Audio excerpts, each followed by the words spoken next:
Welcome, everyone, to the Out of the Rough podcast. I'm going to be your solo host this week, Jake. Nate's a little bit busy this week. He's hosted the podcast about 1,000 weeks in a row, it feels like. So I told him I'd take this one solo, give him the week off. The 3M Open should be a quick, fun podcast. So without further ado, let me just get right into it. First off, be sure to visit WeKnowFantasy.com. You could follow WeKnowFantasy on Twitter at WeKnowFantasy. I know I said that about 3,000 times in a row, but definitely give us a follow there. You can give myself a follow at the Jake Freeman on Twitter. You can give Nate a follow on Twitter as well, at WKFNate.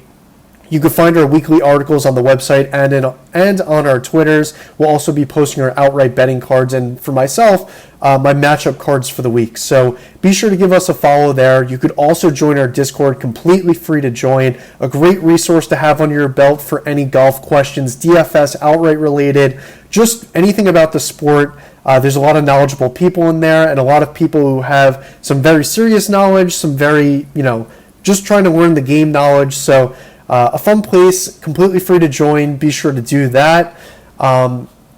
Also, be sure to visit WeKnowFantasy.com for all of your fantasy needs. Nate has the spiel, I don't, but they really have everything covered, all sports, everything that you need to know for betting purposes, fantasy purposes. So be sure to check out the website and also the Twitter page for that. So without further ado, let me jump right into this week's 3M Open. Let me just be honest here. I actually did this podcast just now and it didn't save the video. So this is take two, believe it or not, no matter how not clean this is going to be.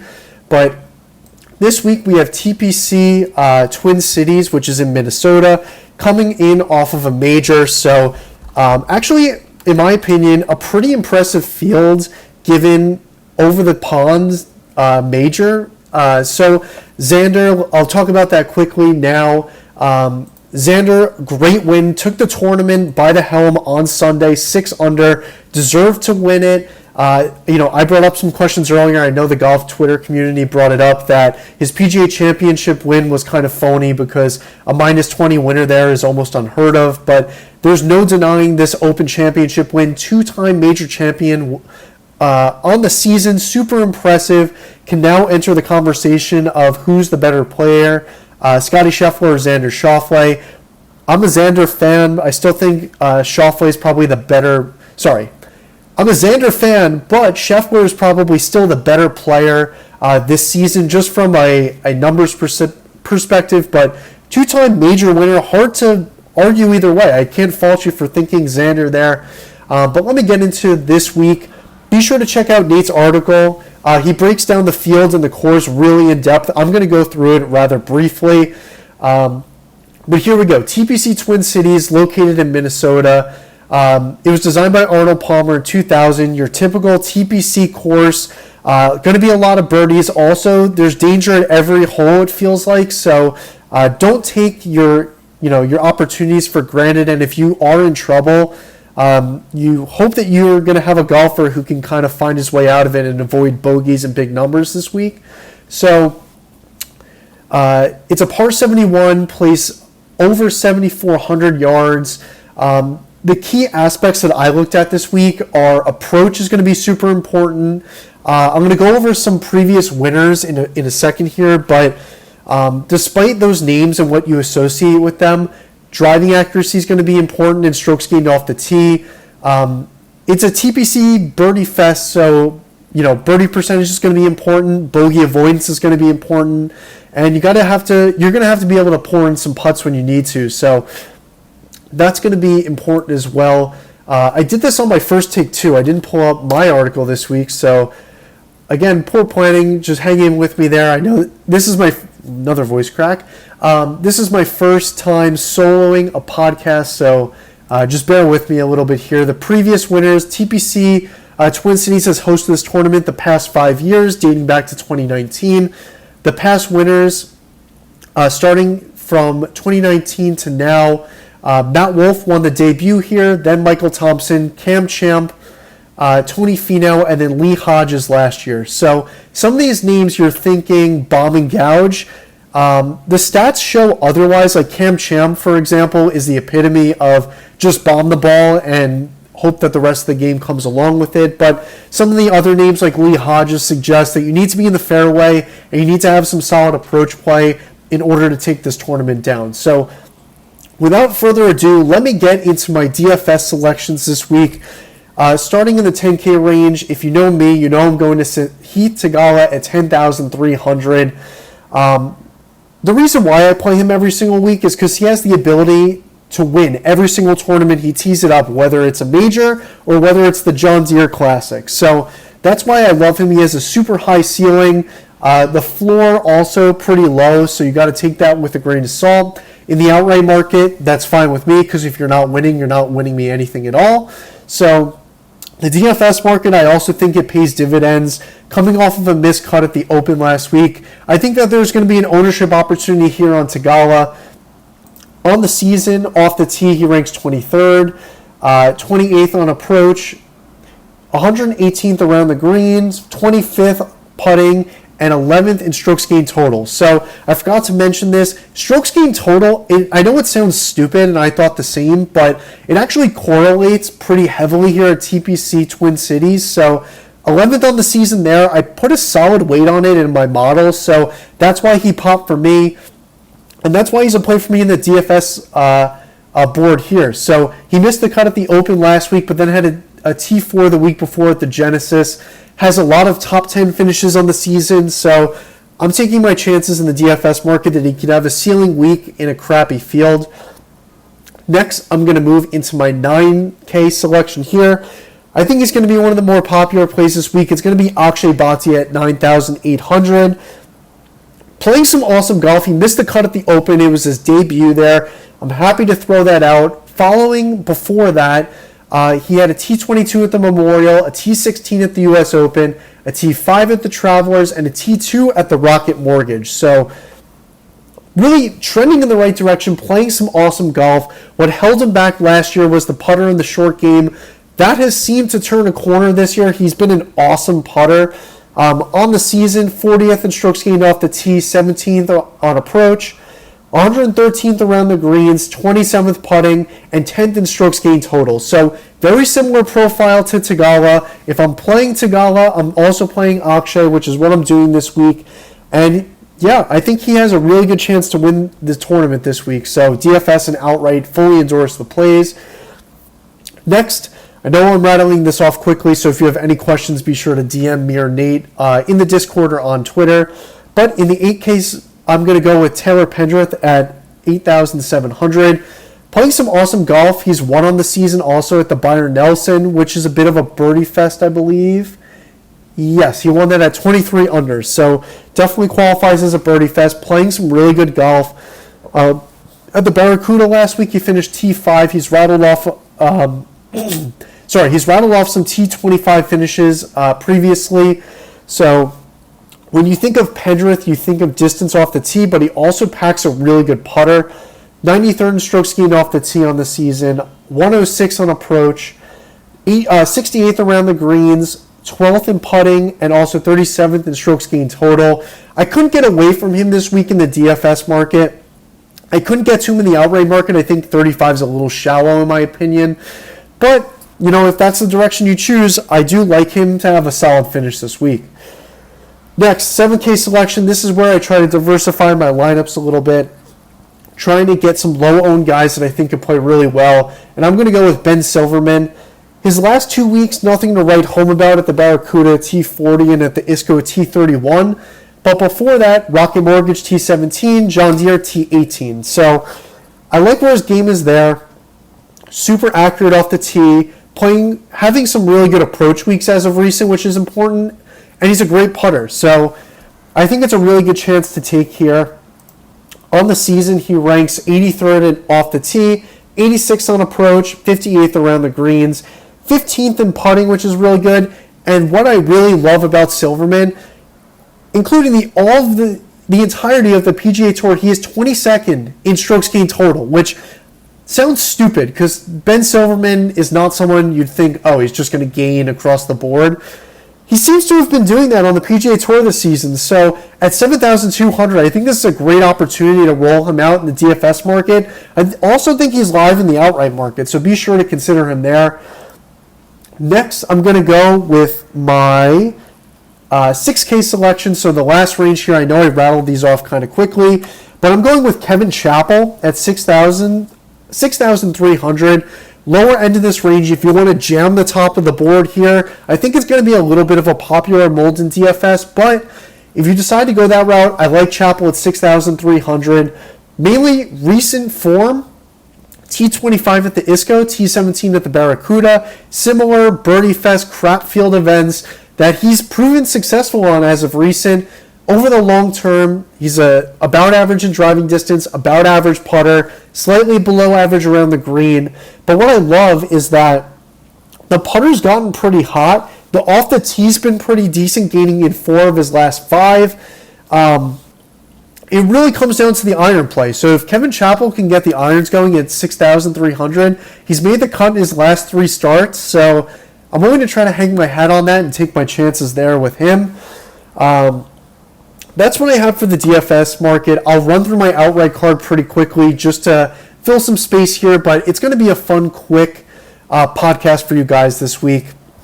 That being said, I'll take this opportunity just to run through how I structure my outright card because I feel like I'm playing half the field this week, but I do keep a very strict budget and have a very strict return on investment here. So I think it's important to note that. Personally, I risk on average about 2.5 units per week, which is a little bit higher than some people do, but I've had some success in some previous seasons, so I have the ability to up my unit risk each week, and my goal is to return 17.5 units on each golfer. So whether a golfer is 10 to 1 or 1,000 to 1, I have them to win the same exact number every single week. So I personally play a $100 unit, so that would mean every single golfer is to win $1,750, and on average, I risk $250 a week on outrights. That's a 7x return on investment, which I think is pretty industry standard. Some people like to go a little bit higher, but this is where I'm comfortable, so that is what I do. If you have any questions about structuring your card, or just if you're getting into it and have any questions about that, be sure to reach out, join the Discord. There's a lot of knowledgeable people. I think I'm pretty well versed in that field as well, so be sure to reach out. That being said, let me just run through my outright card really quick to fill some time here. It's been like 13 minutes, so it's going to be a really quick listen for you guys. But I've gone over some of these players. Some of the people that I haven't, I'll run through a little bit more in depth. First on my card is Sahith Theegala. I parlayed him up to just under 36 to 1. He's sitting at 20 to 1 now. It's a little low, so if you have boost or free play, I suggest to get your effective odds a little bit higher on a guy like him. But I went over him in my DFS selections, so you know why I like him. Same for the next guy here, Akshay Bhatia. I parlayed up to roughly 45 to 1. Same deal. He's down to about 22 to 1. I suggest using some boosts or some free plays to get those effective odds up on him, but went over why I like him before. This is a bit of a FOMO play. We had a good discussion in our Discord, and I decided to jump on the opportunity using some boosts here. Luke Clanton, I got up to 45 to 1. I believe he's sitting close to 30 to 1 now. If you can get him just a little bit higher, I would probably go there. But if you only have a certain number of free plays or boosts, I would suggest using it on Theegala or Bhatia personally. But I'm going with Clanton this week. He's taken the PGA Tour by storm. He's had some really, really good finishes. He's proven that he can hang in these tournaments. I mean, we have a very small sample size, but I kind of trust him to win more than some of these other guys as an amateur. So I'm taking my chance there. I like my parlayed up odds, but 30 to 1, I don't know. I'd try to get a little bit higher. Next guy, he opened at this number. It's far gone. He's down to 60 to 1. If you get him 70 or higher, I would endorse it. It's going to be Austin Eckroat at 90 to 1. Just a guy who, the number didn't make sense for the talent. He's a really accurate driver of the golf ball and packs a really, really good iron game. So that being said, it's the short game that's let him down. He gained with the putter at the Open last week, so that's something to hang your hat on. It's just a chance that I'm willing to take at 90 to 1. If he can get that short game together and continue to gain with the putter. I think he's live to win this week. Next, I'm going with J.J. Spaun at 110 to 1. Taking my chances here on a guy who's been playing some solid golf. T10 at the Rocket Mortgage, T23 at the John Deere, T45 at the ISCO, T29 at the Barracuda.